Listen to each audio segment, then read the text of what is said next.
ಮತ್ತು ಜನರಿಗೆ ಹೇಳಲಿಕ್ಕೆ ಏನು ಎಲ್ಲ ಹೇಳ್ತಾರೆ. ಇಲ್ಲಿ ಆಲ್ರೆಡಿ ಮ್ಯಾಂಗೋಸ್ಟಿನ್ ಎಲ್ಲ ಬೆಳೆಸೋರು ತುಂಬ ಜನ ಇದ್ದರು.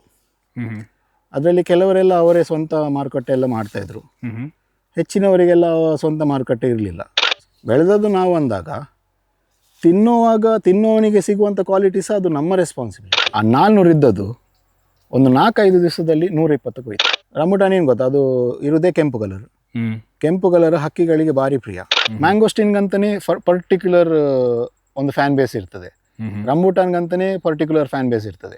ಮಾರ್ಕೆಟಿಗೆ ಹೋದರೆ ಐಸ್ ಕ್ರೀಮ್ ಬೇಡ ರಂಬುಟಾನ್ ಕೊಡಿಸು ಅಂತ ಮಕ್ಕಳು ಹೇಳ್ತಾರೆ. ಸುಮ್ಮನೆ ಹೀಗೆ ಯೂಟ್ಯೂಬ್ ಫೇಸ್ಬುಕ್ಕಲ್ಲೆಲ್ಲ ಒಂದು ರೀಲ್ಸ್ ಮಾಡಿ ಅವರಿಗೆ ವ್ಯೂಸ್ ಸಿಗ್ಬೋದು ಅಷ್ಟೇ. ಹೌದು, ಅದರಲ್ಲಿ ವ್ಯೂಸಲ್ಲಿ ಸಹ ಕಮೆಂಟ್ಸಲ್ಲಿ ನೋಡಿದರೆ ಎಲ್ಲ ಅವರಿಗೆ ಹೋಗಿತಾ ಇರ್ತಾರೆ. ಕೊರೋನಾ ನಂತರ ಈ ಫ್ರೂಟ್ಸ್ ಎಲ್ಲ ರಾಜಮರ್ಯಾದೆ ಈಗ.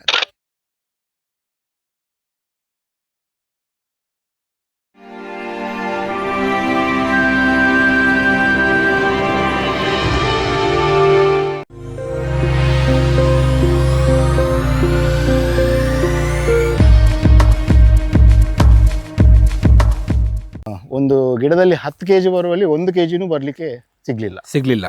ಕೆಲವು ಸರ್ತಿ ಗಿಡ ನೋಡಿದಾಗ ನಮಗೆ ಹೆದರಿಕೆ ಆಗ್ತದೆ, ಇಷ್ಟೊಂದು ಕಾಯಿ ಆದ್ರೆ ಎಲ್ಲಿ ಸೇಲ್ ಮಾಡುದು ಅಂತ. ಇಲ್ಲ, ಇದ್ರದ್ದು ಅರ್ಧ ಹೋಗ್ತದೆ, ಅರ್ಧ ಇಲ್ಲೇ ಬಿದ್ದು ಹೋಗ್ತದೆ. ಅರ್ಧ ಅಂತೂ ಖಂಡಿತ ಬಿದ್ದು ಹೋಗ್ತದೆ. ಅದು ತಿಂದ ಮೇಲೆ ಗೊತ್ತಾಯ್ತು ಫ್ರೆಶ್ ಫ್ರೂಟ್ ಅಂದ್ರೆ ಇದು ಟೇಸ್ಟ್. ಅಂಗಡಿಯಲ್ಲಿ ಸಿಕ್ಕಿದ ಫ್ರೂಟೇ ಅಲ್ಲ ಅದು. ಹೌದು. ಈ ಕರಾವಳಿ ಭಾಗದಲ್ಲಿ ನೀವು ಆಗ್ಲೇ ಹೇಳಿದಂತೆ ಈ ನಿಮ್ಮ ಅಡಿಕೆ ಇವೆಲ್ಲ ಹೆಚ್ಚು, ಅಡಿಕೆ, ರಬ್ಬರು. ನಾ ಇಲ್ಲಿ ಬರ್ಬೇಕಾದ್ರೂ ಕಂಡೆ ರಬ್ಬರು.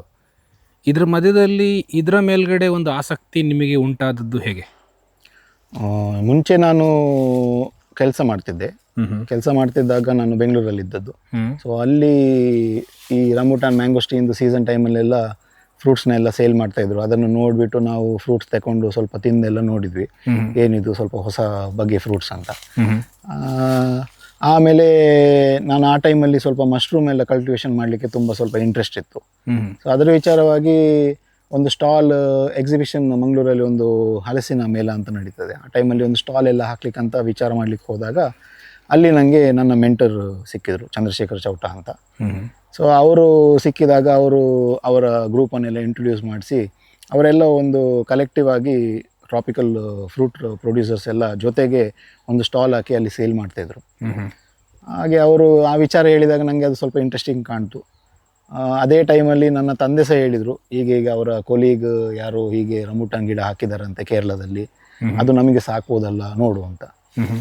ಸೊ ಇದನ್ನೆಲ್ಲ ವಿಚಾರ ಮಾಡಿ ಮತ್ತೆ 1-2-3 ರೈತರನ್ನೆಲ್ಲ ಮೀಟ್ ಮಾಡ್ಲಿಕ್ಕಂತ ಹೋದೆ. ಸೊ ಅಲ್ಲಿ ಒಂದು ರೈತರನ್ನು ಮೀಟ್ ಮಾಡಿದಾಗ ಅವರು ಮುಂಚಿನ ದಿನ ಹಾರ್ವೆಸ್ಟ್ ಆದ ಫ್ರೂಟನ್ನು ತಿನ್ನಲಿಕ್ಕೆ ಕೊಟ್ಟರು. Okay, fresh fruit. Okay, fresh fruit ಕೊಟ್ಟರು. ಅದನ್ನು ನಾವು ಬೇಡ ಪರವಾಗಿಲ್ಲ, ನಾವು ಹೇಗೂ ತಿಂದಿದ್ದೇವಲ್ವಾ, ಹೌದು, ತಿಂದು ಇದು ಅಷ್ಟಕ್ಕಷ್ಟೇ ಫ್ರೂಟ್ ಅಂತ ನಮಗೆ ಆಲ್ರೆಡಿ ತಲೆಯಲ್ಲಿತ್ತು. ಸರಿ ಅಂತ ಆಯಿತು, ಅವರು ಬಲವಂತ ಮಾಡಿದ್ದಕ್ಕೆ ಅದನ್ನು ತಗೊಂಡ್ವಿ, ತಿಂದ್ವಿ. ಅದು ತಿಂದ ಮೇಲೆ ಗೊತ್ತಾಯಿತು ಫ್ರೆಶ್ ಫ್ರೂಟ್ ಅಂದರೆ ಇದು ಟೇಸ್ಟ್. ಅಂಗಡಿಯಲ್ಲಿ ಸಿಕ್ಕಿದ್ದ ಫ್ರೂಟೇ ಅಲ್ಲ ಅದು. ಹೌದು, ಇದು ಇಂಥ ಫ್ರೂಟ್ ಗಿರಾಕಿಗೆ ಸಿಗಬೇಕು. ಇಂಥ ಫ್ರೂಟ್ ಗಿರಾಕಿಗೆ ಸಿಕ್ಕಿದರೆ ಆ ಫ್ರೂಟ್ ಪಾಸ್. ಹೌದು. ಸೊ ಅಲ್ಲಿಂದ ನಾವು ಡಿಸೈಡ್ ಮಾಡಿದ್ವಿ, ಓಕೆ ಗೋ ಹೆಡ್, ಇದಕ್ಕೆ ಇನ್ನೂ ಮಾಡ್ಬೋದು ನಾವು ಅಂತ. ನಮ್ಮಲ್ಲಿ ಎಷ್ಟು ಜಾಗ ಇತ್ತು ಅದರಲ್ಲಿ ಮೋಸ್ಟ್ ಯುಟಿಲೈಸ್ ಆಗುವ ಹಾಗೆ ನಾವು ಒಂದು 550 ಗಿಡ ಆಗ ಆ ಟೈಮಲ್ಲಿ ನಟ್ಟಂಥದ್ದು. ಹೌದು. ಸೊ ಈ ಒಂದು ನಟ್ಟಂಥ ಸಿಚುವೇಶನಿಂದ ಇವತ್ತು ನಿಮ್ಮ ಈ ರಂಬುಟಾನ್ ಜರ್ನಿ ಎಲ್ಲಿ ತನಕ ನಿಮ್ಮನ್ನು ಕರ್ಕೊಂಡ್ಬಂದಿದೆ? ಸ್ಟಾರ್ಟಿಂಗ್ ನಟ್ಟ ಟೈಮಿಂದ ಒಂದು ಮೊದಲನೇ ವರ್ಷ ಅಂತೂ ನಮಗೆ ಝೀರೋ ನಾಲೆಜ್ ಇದ್ರ ಬಗ್ಗೆ, ಎಂತ ಸಹ ಗೊತ್ತಿಲ್ಲ. ಅವ್ರು ಹೇಳಿದ್ದು ಇವರು ಹೇಳಿದ್ದು ಯೂಟ್ಯೂಬಲ್ಲಿ ಇದ್ದದ್ದು ಅದನ್ನು ನೋಡಿ ಇದನ್ನು ನೋಡಿಯೇ ನಾವು ಮಾಡ್ತಾಯಿದ್ವಿ. ಮತ್ತು ನಾವು ಸ್ವಲ್ಪ ಸಾವಯವ ಅಂತ ಜಾಸ್ತಿ ನೈಸರ್ಗಿಕ ಕೃಷಿ ಅಂತ ಅದರಲ್ಲಿ ತಲೆ ಓಡ್ತಾ ಇತ್ತು. ಹಾಗೆ ಇಲ್ಲಿ ಕಳೆ ಬಂದರೆ ಅದನ್ನು ತೆಗಿಲಿಕ್ಕಿಲ್ಲ, ಗಿಡ ಇರೋದು ಇಷ್ಟು ದೊಡ್ಡದು, ಕಲೆ ಅದಕ್ಕಿಂತ 3 ಪಾಲು ಮೇಲೆ ಹೋಗ್ತಾ ಇತ್ತು. ಇಲ್ಲಿ ಸುತ್ತಮುತ್ತದವರೆಲ್ಲ ಕೇಳ್ತಾಯಿದ್ರು, ಅಣ್ಣ ಇದು ಕಳೆ ಎಲ್ಲ ಹಾಗೆ ಬಿಟ್ಟಿದ್ದೀರಿ, ಅಲ್ಲ ಅದು ಒಳ್ಳೆ ಗೊಬ್ಬರ ಆಗ್ತದೆ, ಅದು ಭಾರಿ ಒಳ್ಳೇದು ಗಿಡಕ್ಕೆ ಅಂತೆಲ್ಲ ಹೇಳ್ತಿದ್ದೆ. ನಮಗೆ ತಮಾಷೆ ಮಾಡ್ತಿದ್ರು, ನಮಗೆ ಆಗ ಗೊತ್ತಿರಲಿಲ್ಲ. ಮತ್ತೆ ಮುಂದಿನ ಮಳೆಗಾಲ ಬಂದಾಗ ಗಿಡ ಎಲ್ಲಿ ಉಂಟಂದೇನೆ ಕಾಣ್ತಾ ಇಲ್ಲ, ಕಳೆನೆ ಬೆಳೆದಿತ್ತು. ಹೌದು, ಫುಲ್ ಕಳೆನೆ. ಹಾಗೆ ಅದನ್ನೆಲ್ಲ ಕ್ಲೀನ್ ಮಾಡೋ ಪ್ರೊಸೆಸಲ್ಲಿ ಒಂದು 2-3 ಗಿಡ ಕಟ್ಟಾಗಿ ಹೋಯಿತು. ಮತ್ತೆ ಗೊತ್ತಾಯ್ತು, ಓಕೆ ಇದು ಕಳೆ ಇಡೋದಲ್ಲ, ಇದನ್ನು ಕ್ಲೀನ್ ಮಾಡ್ತಾನೇ ಇರಬೇಕು ಅಂತ. ಅದಾದಮೇಲೆ ಸ್ವಲ್ಪ ಆಸಕ್ತಿ ಅಂತಲ್ಲ, ಸ್ವಲ್ಪ ಫೋಕಸ್ ಜಾಸ್ತಿ ಕೊಡಲಿಕ್ಕೆ ಶುರು ಮಾಡಿದ್ವಿ. ಸೊ 2-3 ವರ್ಷದಲ್ಲಿ 3ನೇ ವರ್ಷದಲ್ಲಿ ಸ್ವಲ್ಪ ಕ್ರಾಪ್ ಬರಲಿಕ್ಕೆ ಶುರು ಆಯಿತು.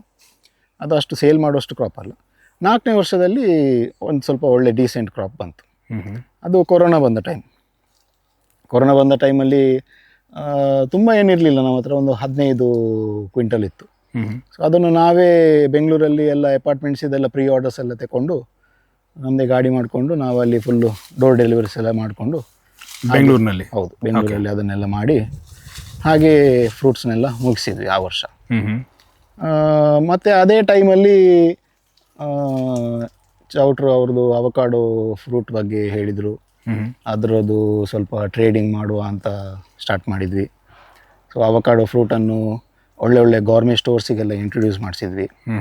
ಅಲ್ಲಿ ಸ್ಯಾಂಪಲಿಂಗ್ ಎಲ್ಲ ಮಾಡಿ ಅವರಿಗೂ ಅವ್ರು ಫಸ್ಟ್ ತಗೊಂಡಾಗ ಇದು ಏನು ಪ್ರಯೋಜನ ಇಲ್ಲ, ಎಲ್ಲ ಹಾಳಾಗಿದೆ ಅಂತ ಹೇಳಿದರು. ಮತ್ತು ತಿರ್ಗಾ ಸ್ವಲ್ಪ ದಿವಸ ಆದಮೇಲೆ ಅವ್ರದ್ದೇ ಫೋನ್ ಬಂತು.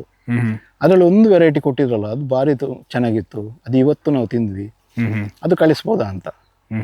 ಸರಿ ಅಂತ ಕಳಿಸಿದ್ವಿ. ಅದಾದಮೇಲೆ ಅದು ತುಂಬ ಹಿಟ್ಟಾಯಿತು. ಬರೀ ಅವರಿಗೇ ಕೊಡ್ತಾಯಿದ್ವಿ, ಬೇರೆ ಯಾರಿಗೂ ಕೊಡ್ತಾ ಇರಲಿಲ್ಲ. ರೇಟ್ ತುಂಬ ಡೌನ್ ಇತ್ತು ಆಗ ಮಾರ್ಕೆಟಲ್ಲಿ ಅವಕಾಡೋದು. ಹೌದು. ಆದರೆ ನಾವು ಒಂದು ಪ್ರೀಮಿಯಂ ರೇಟ್ ಹಾಕಿ ಆ ಪ್ರೀಮಿಯಂ ರೇಟಲ್ಲಿ ಅದನ್ನು ಸಪ್ಲೈ ಮಾಡ್ತಾಯಿದ್ವಿ.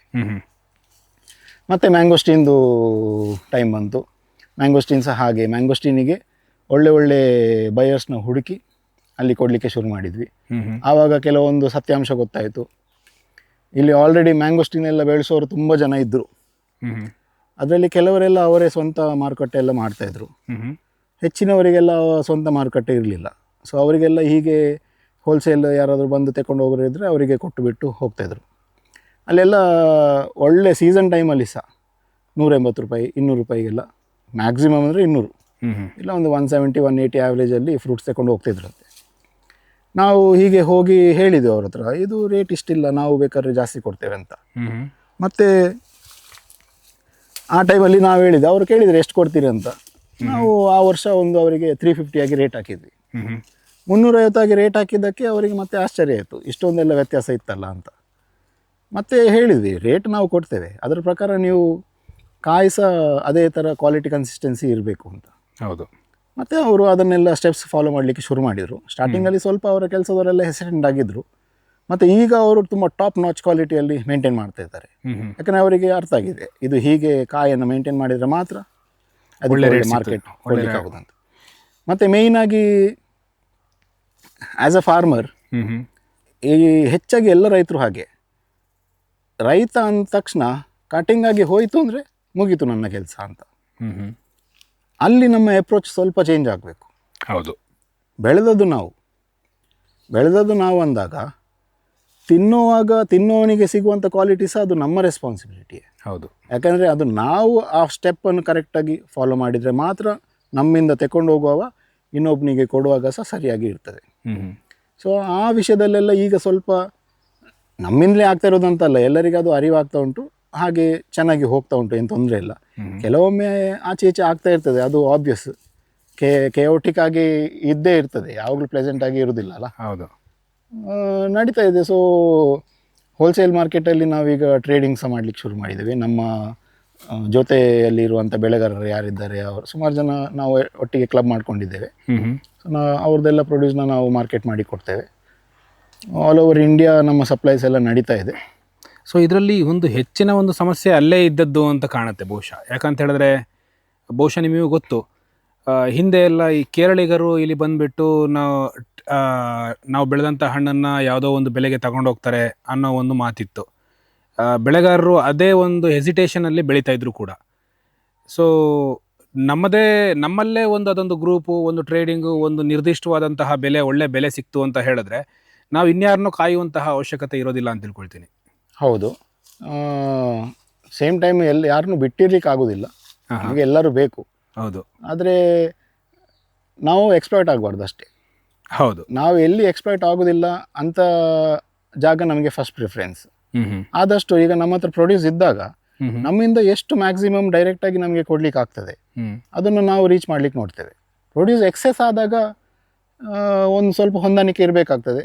ಹಾಗೆ ಅವರು ಯಾರು ನಮಗೆ ಇರಬಾರ್ದು ಅಂತಲೇ ಇಲ್ಲ, ಆದರೆ ಕೆಲವರು ರೈತರೆಲ್ಲ ಎಕ್ಸ್ಪ್ಲಾಯ್ಟ್ ಆಗಿದ್ದಾರೆ, ಕೆಲವು ರೈತರಿಗೆ ಅವರು ಬೆನಿಫಿಷರಿ ಸಹ ಆಗಿದ್ದಾರೆ. ಸೊ ಏನು ತೊಂದರೆ ಇಲ್ಲ. ಈಗ ಮಾರ್ಕೆಟ್ ಹುಡುಕುವಾಗೆ ಅವರೇ ಮಾಡಬೇಕಂತ ಏನಿಲ್ಲ, ಎಲ್ಲರೂ ಮಾಡ್ಬೋದು.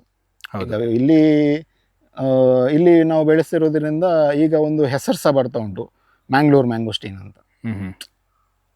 ಸೀಸನ್ ಅರ್ಲಿ ಸೀಸನಲ್ಲಿ ಬಂದರೆ, ಇಲ್ಲಿ ಅರ್ಲಿ ಸೀಸನಲ್ಲೇ ಬರುತ್ತದೆ. ಹೌದು, ಅರ್ಲಿ ಸೀಸನಿಂದ ಬೇಗ ಶುರುವಾಗ್ತದೆ. ಮಾರ್ಚ್ ಎಂಡ್ ಏಪ್ರಿಲ್ ಮಧ್ಯದಿಂದ ಶುರುವಾಗ್ತದೆ. ಏಪ್ರಿಲ್ ಮಧ್ಯದಲ್ಲಿ ಶುರುವಾದರೆ ಇದು ಮ್ಯಾಂಗ್ಳೂರ್ ಮ್ಯಾಂಗೋಸ್ಟೀನ್ ಹಾಗೆ ಅಂತ ಹಾಗೆ ಮಾತು ಶುರುವಾಗಿದೆ. ಅದೊಂದು ಪ್ಲಸ್ ಪಾಯಿಂಟ್ ನಮಗೆ. ಸೊ ಜನರು ಇಲ್ಲಿಗೆ ರೀಚ್ ಔಟ್ ಆಗಲಿಕ್ಕೆ ಶುರು ಮಾಡಿದ್ದಾರೆ. ಈಗ ರೀಚ್ ಆಗಲಿಕ್ಕೆ ಶುರು ಆಗಿದ್ದಾರೆ. ಸಾಧಾರಣ ದಿನದಲ್ಲಿ ಸುಮಾರು ಕಾಲ್ಸ್ ಬರ್ತಾನೆ ಇರ್ತದೆ, ನಿಮ್ಮದು ಮ್ಯಾಂಗೋಸ್ಟೀನ್ ರೆಡಿ ಆಯ್ತಾ, ಮ್ಯಾಂಗೋಸ್ಟೀನ್ ರೆಡಿ ಆಯ್ತಾ, ಮ್ಯಾಂಗೋಸ್ಟೀನ್ ರೆಡಿ ಆಯ್ತಾ. ಇದಕ್ಕೆ ಸಹ ಒಂದು ವ್ಯಾಲಿಡಿಟಿ ಉಂಟು.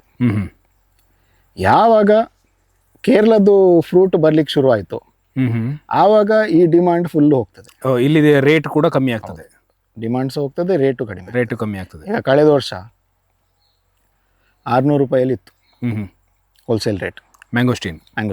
ಓಕೆ, 600 ರೂಪಾಯಿಂದ 550 ಆಯಿತು, 500 ಆಯಿತು, 450 ಆಯಿತು, 400 ಆಯಿತು. ಇದು ಸಾಧಾರಣ ಒಂದು ತಿಂಗಳು ಟೈಮಲ್ಲಿ. ಅದೇ ಟೈಮಲ್ಲಿ ಆ ಮಳೆ ಬಂತು ನೋಡಿ, ಆ ಮಳೆ ಶುರುವಾದ ಟೈಮಲ್ಲಿ ಕೇರಳದ ಮ್ಯಾಂಗೋಸ್ಟೀನ್ ಬರ್ಲಿಕ್ಕೆ ಶುರು ಆಯಿತು. ಆ 400 ಇದ್ದದ್ದು ಒಂದು 4-5 ದಿವಸದಲ್ಲಿ 120ಕ್ಕೆ ಹೋಯಿತು ಮ್ಯಾಂಗೋಸ್ಟೀನ್. ಈ ಹಂತದಲ್ಲಿ ನನಗೆ ಕೇಳುವಂಥದ್ದು, ಈ ಹಿಂದೆ ಈಗೊಂದು 10 ವರ್ಷದಿಂದ ನೀವು ಫಸ್ಟಿಗೆ ಇದನ್ನು ಸ್ಟಾರ್ಟ್ ಮಾಡಿದಂತಹ ಒಂದು ಹಂತದಲ್ಲಿ ಜನರಲ್ಲಿ ಈ ಮ್ಯಾಂಗೋಸ್ಟೀನು ಮತ್ತು ರಂಬುಟಾನ್ ಬಗ್ಗೆ ಇದ್ದಂತಹ ಒಂದು ಅವೇರ್ನೆಸ್ಸು ಈಗ ನೀವು ಟ್ರೇಡಿಂಗ್ ಮಾಡ್ತಿರುವಂತಹ ಸನ್ನಿವೇಶದಲ್ಲಿ ನಿಮಗೇನು ಅನಿಸುತ್ತೆ? ಜನರಿಗೆ ಇದರ ಹಣ್ಣಿನ ಬಗ್ಗೆ ಒಂದು ಅರಿವು ಆಗಿದೆಯಾ, ಇನ್ನೂ ಅರಿವು ಆಗಬೇಕಾ? ಯಾಕಂದರೆ ಇತ್ತೀಚಿನ ದಿನಗಳಲ್ಲೂ ಕೆಲವು ಭಾಗದಲ್ಲಿ ಹಣ್ಣುಗಳನ್ನು ನೋಡಿದಾಗ ತೀರಾ ಮೊನ್ನೆ ಕೇರಳದಲ್ಲಿ ಇದರಲ್ಲಿ ಈ ಹಣ್ಣಿಂದ ಯಾವುದೋ ಸ್ವೈನ್ ಫ್ಲೂ ಬರುತ್ತೆ ಹಾಗೆ ಹೀಗೆ ಅಂತೇಳೆಲ್ಲ ಒಂದು ಮಾತುಕತೆಗಳೆಲ್ಲ ಆಗಿತ್ತು. ಅದು ಫ್ಲೂ ಇದು ವಿಚಾರ ಎಲ್ಲ ರಂಬುಟಾನಲ್ಲಿ. ಅದೇ ರಂಬುಟಾನ್ ಏನು ಗೊತ್ತಾ, ಅದು ಇರುವುದೇ ಕೆಂಪು ಕಲರ್. ಕೆಂಪು ಕಲರ್ ಹಕ್ಕಿಗಳಿಗೆ ಭಾರಿ ಪ್ರಿಯ. ಕಲರ್ ಕೆಂಪಿದ್ದ ತಕ್ಷಣ ಹಕ್ಕಿಗಳಲ್ಲಿ ಬಂದಾಯಿತು. ಮತ್ತು ಜನರಿಗೆ ಹೇಳಲಿಕ್ಕೆ ಏನು, ಎಲ್ಲ ಹೇಳ್ತಾರೆ. ಬಾವಲಿ ಹಕ್ಕಿ ಆ ಕಾಯಿ ಮೇಲೆ ಮಾತ್ರ ಇರುವುದಲ್ಲ, ಎಲ್ಲ ಕಡೆ ಇರ್ತದೆ. ಹೌದು. ಈಗ ಕೊರೋನಾ ಬರೀ ಕೆಮ್ಮಿ ಮಾತ್ರ ಬಂದದಲ್ಲ, ಒಂದು ಪಾರ್ಸೆಲ್ ನಿಮಗೆ ಯಾವುದೋ ಊರಿಂದ ಬಂತು, ಅದರಲ್ಲಿ ಕೊರೋನಾದ ವೈರಸ್ ಇದ್ದರೆ ಅದು ನಿಮಗೆ ರೀಚ್ ಆಗ್ತದೆ. ಹೌದು, ಹೇಗೆ ಬೇಕಾದ್ರೂ ಬಂದಿರ್ಬೋದು. ಅದನ್ನೇ ನಾವು ತಲೆಯಲ್ಲಿ ಇಟ್ಕೊಂಡು ಅದು ಪ್ರತಿ ವರ್ಷ ಏನಾದರೂ ಒಂದು ಇದ್ದೇ ಇರ್ತದೆ.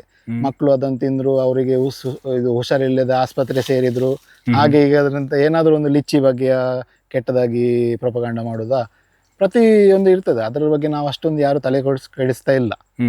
ಸುಮ್ಮನೆ ಹೀಗೆ ಯೂಟ್ಯೂಬ್ ಫೇಸ್ಬುಕ್ಕಲ್ಲೆಲ್ಲ ಒಂದು ರೀಲ್ಸ್ ಮಾಡಿ ಅವರಿಗೆ ವ್ಯೂಸ್ ಸಿಗ್ಬೋದು ಅಷ್ಟೇ. ಹೌದು, ಅದರಲ್ಲಿ ವ್ಯೂಸಲ್ಲಿ ಸಹ ಕಮೆಂಟ್ಸಲ್ಲಿ ನೋಡಿದರೆ ಎಲ್ಲ ಅವರಿಗೆ ಹೋಗಿತಾ ಇರ್ತಾರೆ, ನೀನು ಯಾವ ಊರ್ನವ ಮಾರೆ, ಯಾವ ಊರ್ನವ ಅಂತ. ಹೌದು, ಅದು ರಿಯಾಲಿಟಿ. ನಮಗೆ ಹಾಗೆ ಏನು ಇಲ್ಲಿ ಅದರ ವಿಷಯದಲ್ಲೆಲ್ಲ ಏನು ಎಫೆಕ್ಟ್ ಆಗಲಿಲ್ಲ ಇಲ್ಲಿವರೆಗೆ. ಈಗ ಅವೇರ್ನೆಸ್ ಹೇಗಿದೆ ಅಂದರೆ ಈ ಹಣ್ಣಿನ ಬಗ್ಗೆ? ತುಂಬ ಒಳ್ಳೆದುಂಟು.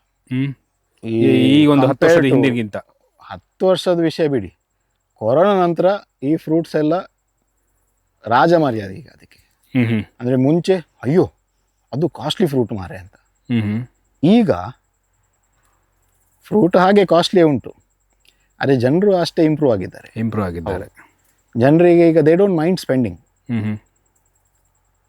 ಅವ್ರಿಗೆ ಏನು ತಿಂತಿದ್ದೇವ ಆ ತಿನ್ನೋದ್ರಲ್ಲಿ ಅವರಿಗೆ ಆ ವ್ಯಾಲ್ಯೂ ಸಿಗಬೇಕು. ಹೌದು, ಅಂಥದಕ್ಕೆ ಅವ್ರು ಯಾವಾಗಲೂ ಹೋಗ್ತಾರೆ. ಮ್ಯಾಂಗೋಸ್ಟೀನ್ಗಂತಲೇ ಪರ್ಟಿಕ್ಯುಲರ್ ಒಂದು ಫ್ಯಾನ್ ಬೇಸ್ ಇರ್ತದೆ, ರಂಬೂಟಾನ್ಗಂತಲೇ ಪರ್ಟಿಕ್ಯುಲರ್ ಫ್ಯಾನ್ ಬೇಸ್ ಇರ್ತದೆ. ನೀವು ನಂಬ್ತಿರೋ ಬಿಡಿ, ಮಾರ್ಕೆಟಿಗೆ ಹೋದರೆ ಐಸ್ ಕ್ರೀಮ್ ಬೇಡ ರಂಬೂಟಾನ್ ಕೊಡಿಸುವಂಥ ಮಕ್ಕಳು ಹೇಳ್ತಾರೆ. ಅದಕ್ಕಿಂತ ಒಳ್ಳೆ ವಿಷಯ ಏನು ಬೇಕು?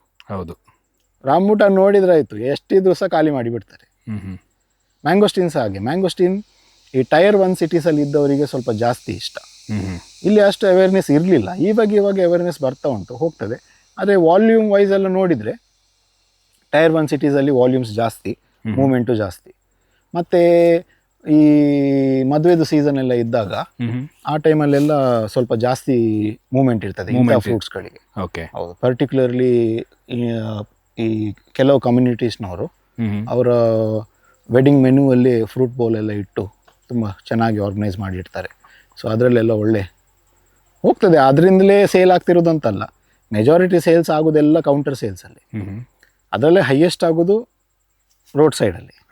ಹೌದು, ರೋಡ್ ಸೈಡಲ್ಲಿ ನಾವು ಡೈರೆಕ್ಟಾಗಿ ಅವರಿಗೆ ಕೊಡೋದಿಲ್ಲ, ನಾವು ಒಬ್ಬನಿಗೆ ಕೊಡ್ತೇವೆ ಮತ್ತು ಅವ ಅಲ್ಲಿ ಡಿಸ್ಟ್ರಿಬ್ಯೂಟ್ ಮಾಡಿಬಿಡ್ತಾನೆ. ಅದೇ ಸ್ವಲ್ಪ ಸಿಂಪ್ಲರ್ ವೇ. ಹೌದು.